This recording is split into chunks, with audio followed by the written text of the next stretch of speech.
Hello and welcome to another video in our Geometry Basic Concept series. And in this video, we are going to be talking about the most famous, the students' favorite concept in geometry, specifically in triangles, which is the Pythagoras Theorem. But we are going to go a bit further than the Pythagoras Theorem. Firstly, what does the Pythagoras Theorem state? It states that if I have a right angle triangle, for example, the triangle in the middle here is it's a right angle triangle, in which angle B is a right angle, and angle A plus angle C add up to the remaining 90 degrees of the triangle. Then in a right angle triangle, the length of the hypotenuse, which in this case I am denoting by small c, so c square, will be equal to the sum of the squares of the two remaining sides. Sum of the squares of the two remaining perpendicular sides, where I'm taking A and B as the lengths of the perpendicular sides. Now, what happens when the triangle is not a right angle triangle? If it's an acute angle triangle or an obtuse angle triangle, what happens? Firstly, what are acute and obtuse angles? An acute angle in geometry is an angle which is less than 90 degrees. An obtuse angle is an angle which is greater than 90 degrees. So an obtuse angle triangle will have one obtuse angle in it. Whereas in an acute angle triangle, all three angles will be acute. All three angles will be less than 90.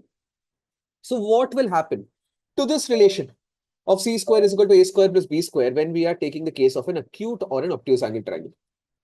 If you remember in the previous video that we had discussed a particular concept called the side opposite to the greater angle will be greater than the side opposite to the lesser angle, then we can apply that concept in this case to figure out that what will happen to the Pythagoras theorem if I try to apply it in the case of acute or obtuse angle triangles.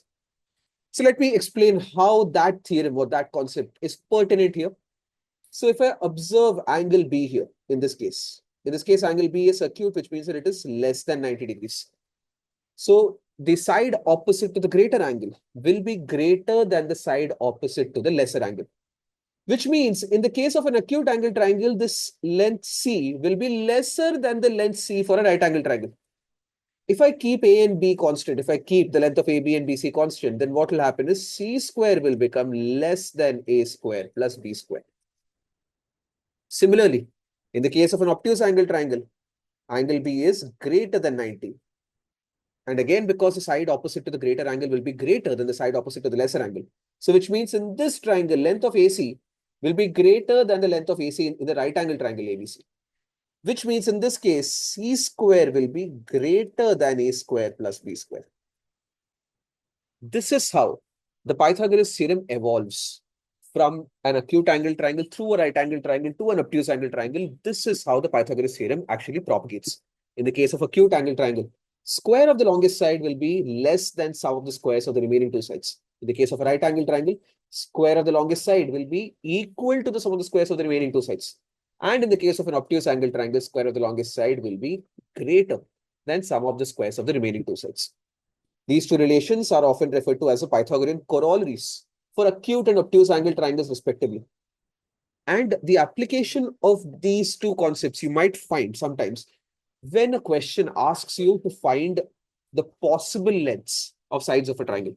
So whenever a question is asking us to find out what lengths are possible, then we need to find the range of lengths that are possible for sides of triangles. And whenever range is asked, we need to think about properties and concepts that deal with inequalities.